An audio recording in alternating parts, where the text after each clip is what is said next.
a Chuchupama cuando le voy a hablar. ¿Qué tal, doctor Preda? ¿Cómo estás? ¿Qué tal? ¿Cómo están? Te Saludos a saluda, te ustedes ahí a la saluda audiencia. Marcos Benítez y estamos acá en mesa de trabajo con Estela Núñez y se está sumando Carlos J. Benítez en cualquier momento acá en la mesa de trabajo. ¿Cómo está, Bueno, doctor? saludos a ellos también y a la audiencia. Gracias. Doctor, te molestamos un segundito queremos robarte tu tiempo un ratito por lo Sí, siguiente. ¿Hay diferencia entre acoso sexual y abuso sexual? sí, no, hay bastante diferencia entre el acoso y el abuso. En primer lugar, existe el abuso sexual en niños por un lado, también hay abuso sexual en personas indefensas ¿Sí? y abuso, o sea, con el nombre en Yuri, ¿verdad? Obviamente, con hechos punibles que comienzan con el término abuso, están el abuso sexual en personas indefensas, el abuso sexual en personas internadas, el abuso sexual en niños y por el otro lado, la otra terminología que me dijiste, que es el tema del acoso sexual.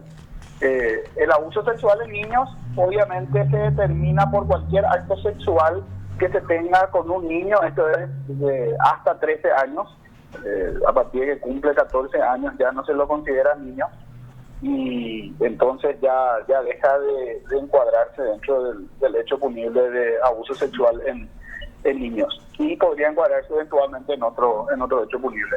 Y el acoso sexual solamente se puede dar con personas que tienen obviamente más de 16 años y se trata en la hostigación que se hace abusando de la autoridad o la influencia que le confieren sus funciones.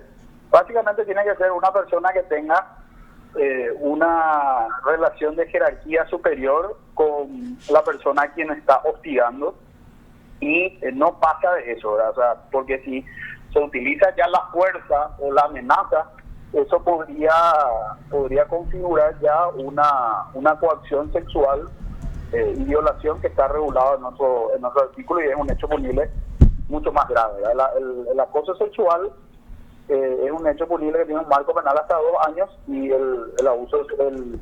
la coacción sexual es un hecho punible más grave. Y después tenemos los abusos de las personas indefensas, que es el artículo 130, que es, por ejemplo, cuando uno se aprovecha de alguien que está incapacitado de ofrecer resistencia. Por ejemplo, eso puede ocurrir con personas que están internadas y que están en un estado de inconsciencia, o por ejemplo, que una persona esté alcoholizada y no tenga forma de reaccionar ante un acto sexual.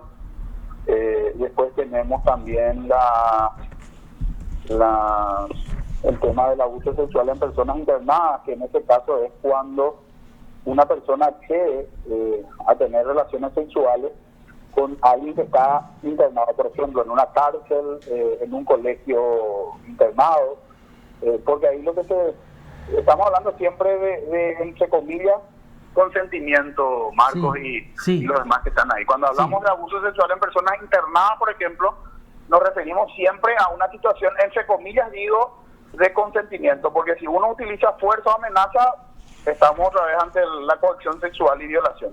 ¿Por qué decimos entre comillas? Porque justamente se castiga. Si yo, por ejemplo, soy guardia cárcel en el Buen Pastor y accedo, o sea, una interna accede a tener relaciones sexuales conmigo, eso igual se castiga, aunque ella lo haya entre comillas, y siempre digo entre comillas consentido. ¿Por qué? Porque se parte de una base de cuando uno está en un lugar cerrado, internado, no internado en el sentido médico, sino internado en el sentido de encerrado, tiene una relación de dependencia psicológica sobre las personas que actúan, ya sea como celadores o como docentes en un lugar donde una persona permanece cerrada. ¿Por qué? Porque está obviamente fuera de su ámbito, porque está en un lugar cerrado y está fuera de su ámbito. Entonces ese consentimiento no se considera un consentimiento no viciado y por eso se castiga igualmente estos actos.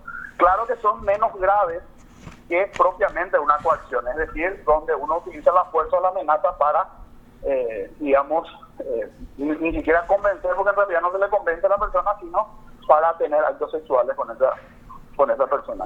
Y el acoso, como les dije antes, es simplemente el tema de la hostigación. Si por ejemplo, un guardia cárcel comienza todos los días a hostigarle a una interna, sería acoso sexual. Si eventualmente realiza actos sexuales, sería acoso sexual más abuso sexual en personas internadas. Ya. O sea, en relación de dependencia laboral generalmente se da este tema de acoso sexual, ¿verdad? No necesariamente tiene que ser un cargo público, ¿verdad? Puede ser en el ámbito privado también. Sí. El tema del acoso sexual. Sí, por eso digo, una relación de dependencia laboral. Sí, así es. De orden jerárquico, sí. Sí, tiene que haber una relación de orden jerárquico, no importa si en el sector público o en el sector privado, tiene que ser en cualquier ámbito. La misma cosa el tema de abuso en personas internadas, puede ser en un lugar cerrado de internación, que sea público o privado, puede ser un colegio privado, aunque no sé si subsisten, digamos, los internados, ahora no sé, por lo menos cuando yo tuve la época del colegio, aún había colegios que eran internados, ahora no sé si hasta ahora sobreviven. Creo que ya no, pero sí puede dar, por ejemplo, ese caso, ¿verdad? Nos llama nomás la atención una publicación que hace el Ministerio Público, ¿verdad? El propio Ministerio Público informó que un fiscal presentó una imputación en contra de un director que manoseaba a una niña de 14 años, ¿verdad? Y la imputación que presentó fue por acoso sexual, ¿verdad? Ya. Entonces, esa situación nos llamó mucho la atención y queríamos que nuestros teleoyentes sepan de la boca de una persona autorizada que existe realmente una diferencia entre coacción sexual, abuso sexual y obviamente acoso sexual, ¿verdad? Sí, en el caso del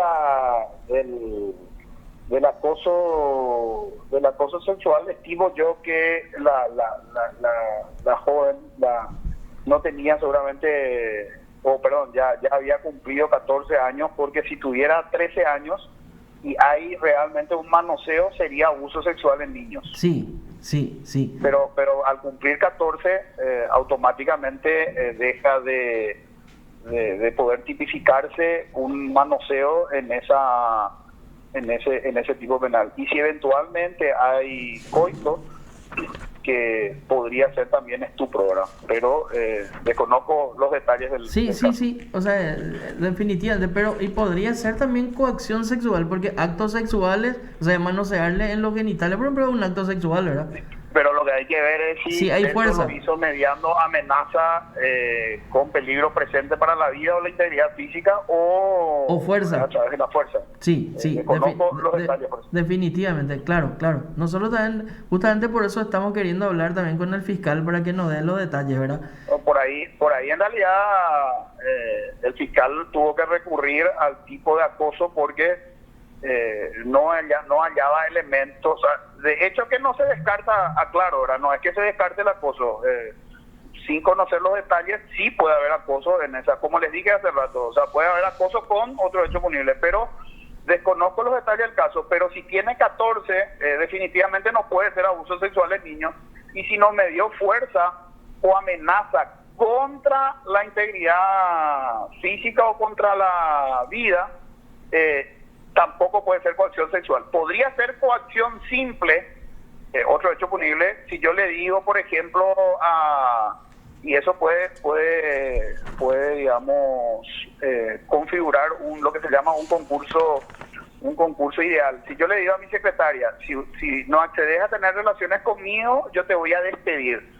En ese caso, por un lado hay acoso sexual y por otro lado también hay coacción, no coacción sexual, sino coacción, que es un hecho punible contra la libertad. Sí. Ahora, si le digo, si vos no tenés relaciones si vos no tenés relaciones sexuales conmigo, yo te voy a matar, eso sería coacción sexual. Sí. Doctor Preda, Estela Núñez le habla. Doctor, ¿Qué tal? ¿Cómo estás? en base un poco a lo que estábamos leyendo de cómo ocurrieron las cosas, según la investigación dice que fue un adolescente de 14 años que se fue hasta un centro educativo para retirar la merienda escolar para su hermano, que es alumno de esa institución, ¿verdad? Y allí el director le pidió el número de teléfono a la adolescente, a la chica, para conversar sobre un supuesto desempeño académico, cómo estaba su hermano, ¿verdad? Y con mensajes y todo eso se encontraron y allí el director habría manoseado al adolescente y luego le amenazó y le dijo que si contaba iba a tener problemas, pero que para que se calle, para que no cuente nada, le prometió regalo, le entregó creo que dinero, regalo. Sí, y entonces los familiares, ya habrá contado a los familiares, y los familiares denunciaron, hicieron la denuncia. Y ahí es que interviene la fiscalía y le imputa por el tema de acoso. Pero cuando existe, yo lo que me pregunto es, aunque tenga 14 años, si hubo un manoseo, una vez que se toque el cuerpo, ¿verdad? Como ciudadana, le digo, yo no soy abogada, soy periodista. Como ciudadana, ¿eso no es abuso también, doctor? No, lo que puede ser es coacción sexual, porque si yo, a ver, fuerza, sí. La fuerza se refiere de utilizar, a ver, si yo te quiero tocar y vos poner la mano en defensa y yo con una mano te quito esa mano que vos pones como defensa y con la otra te toco, eso es coacción sexual. Sí, es fuerza. O sea, ¿se entiende? O sea, es forzar en realidad, ¿verdad? Fuerza no significa que te tengo que ahorcar. Sí, o sea, fuerza significa utilizar energía física para vencer la resistencia. Si vos pones tu mano, no sé, no quiero sonar, simplemente quiero tratar, y Marco sabe que yo soy bastante gráfico, no trato de explicar para que se entienda, ¿verdad? Pero si vos pones la mano en defensa para que yo no te toque, y yo con una mano uso la fuerza para quitar tu brazo que está ejerciendo la defensa para con la otra mano tocarte, eso es fuerza. ¿Para qué? Para practicar un acto sexual. Acto sexual no es coito, el coito lo de hecho que es una situación agravada. Sí. El tocar ya es un acto sexual. Sí, definitivo. Pero ¿cómo se prueba? En este caso va a ser imposible probar una cosa así. Yo lo que digo es, desde el momento que es una menor de edad y el otro es un adulto, el adulto ya está cometiendo un delito en el sentido de que no puede mantener ningún tipo de relación, ni siquiera quiero llamarla amorosa, ¿verdad? Lo que pasa es que el legislador decidió castigar el abuso sexual en niños solamente hasta que la persona tenga 13 años. Alguna vez se tiene que reformar. De la legislación, no una cuestión de claro. Ni el juez ni de nadie. Es lo que también nosotros discutimos acá, es la intención que tuvo el legislador. O sea, el fiscal tampoco puede hacer, pero en realidad yo como veo, como se describe el hecho imputado, no configura ¿cómo era? Abuso, perdón, acoso sexual. No hay ninguna relación de dependencia laboral, ni una relación de ningún tipo de relación existe entre el director y la niña de 14 años, ¿verdad? Y en la descripción se habla una relación de dependencia no puede haber. Habla de la autoridad de influencia que le confiere sus funciones. Bueno, sí. Realmente habría que conocer bien los detalles. Ahora, lo que no hay que, digamos, quedarse solamente con la posibilidad de un hecho punible contra la autonomía sexual o los hechos punibles contra niñas y adolescentes, sino también habría que averiguar algunos otros hechos punibles relacionados a la libertad de decisión, ¿verdad? Sí. Y ahí entra en juego una persona que tiene 14 años, el consentimiento, entre comillas, que pueda dar para algo, uno siempre lo debe considerar como disminuido con relación a una persona que tenga más experiencia, ¿verdad? Y más aún si se trata y acá no me refiero al sentido legal de la palabra, ¿verdad? Pero para mí una persona de 14 años es un niño o una niña, claro, pero sí, eso no es lo que dice la ley, pero es lo que yo creo. Totalmente. Yo le llamaría como un niño. En este caso la niña que tiene 14 años el que no reaccione no significa necesariamente que consienta, ¿verdad? O sea, a eso... Hay un abuso, se podría decir, doctor, que hay un abuso emocional. digamos, habría que avanzar mucho más en la investigación, conocer mayor detalle de los hechos, pero ahí se tendría que hacer un estudio. Si la persona, por ejemplo, quedó digamos, una persona incluso adulta, se puede quedar con secuelas, reaccionar ante una circunstancia porque eso lo produce el susto que le genera una conducta del otro. Y si eso se dio así, bueno, eso no necesariamente, y vos sabés, cuando explicaba el tema de la amenaza, Marco, en las clases, te decía que la amenaza se entiende como lo que comprende quien recibe el anuncio, no desde el punto de vista objetivo. Yo puedo decir, no, en realidad el director no le iba a hacer nada así, pero lo que hay que ver es claro, qué pensaba esta claro, joven, esta niña, qué pensaba, ¿verdad? ¿Cuál fue el mensaje del receptor del mensaje? O sea Claro, ¿cómo recibió el mensaje, verdad? La percepción del Sí. receptor del mensaje. Por eso es tan importante precisar los hechos. Y lamentablemente eso es lo que no me refiero a este caso, ¿verdad? Eso es lo que no ocurre en la práctica. ¿Por qué? Porque se le toma la declaración como una cuestión de importancia de practicar la diligencia. Muchas Sí. veces ni siquiera está el fiscal, ni siquiera le hacen preguntas. Justamente para eso uno tiene que manejar la dogmática penal para saber qué necesito, qué información necesito para encuadrar un caso dentro de un hecho punible. Y eso obviamente Categórico. lo tengo que preguntar yo, no la víctima no me va a decir. Entonces yo le tengo que hacer unas preguntas detalladas para descartar o confirmar hipótesis. Claro, porque es como el análisis de sangre, se tiene que extraer la sangre para tener definitivamente la posibilidad de llevar a un laboratorio y generar ahí el tipo penal. Porque si uno realmente no le pregunta o no le dice, mira, ¿qué pasó? ¿Qué vos recibiste? ¿Qué mensaje te dio? ¿Cómo vos tomaste ese mensaje? ¿Qué te dijo? ¿Cómo te dijo? ¿Qué pensaste vos? ¿Qué creíste vos? Claro. ¿Qué sentiste vos? Bueno, muchas cosas que, bueno, eso, y no digo que el fiscal lo tenga que hacer, por eso hay que ver este tipo de hechos cómo inicialmente tienen que intervenir la investigación, ¿verdad? Vos sabés que no es mi especialidad este tipo de hechos punibles, pero intuitivamente me parece que la investigación tiene que llevarse a cabo con mucho cuidado, en especial hacia la víctima. ¿Por qué? Porque también hay casos, y no me refiero a este, ¿verdad? Pero también pueden haber casos donde esa víctima puede estar influenciada con otros fines, que no creo que sea este caso, pero son conocidos muchos que se dan en el ámbito familiar, donde existen disputas familiares que muchas veces terminan en influenciar, y lo utilizan a los chicos muchas veces como herramientas de persecución penal. Por eso la investigación de este tipo de hechos es muy delicada y debería estar a cargo de personas realmente que manejan conceptos de la psicología, y en especial la psicología para personas de esa edad. Así mismo, doctor. Te agradecemos mucho la comunicación, doctor. No, por favor, a las órdenes. Gracias, muchas gracias. El doctor Ricardo Prueda, profesor de varias instituciones académicas y de la escuela judicial, donde se forman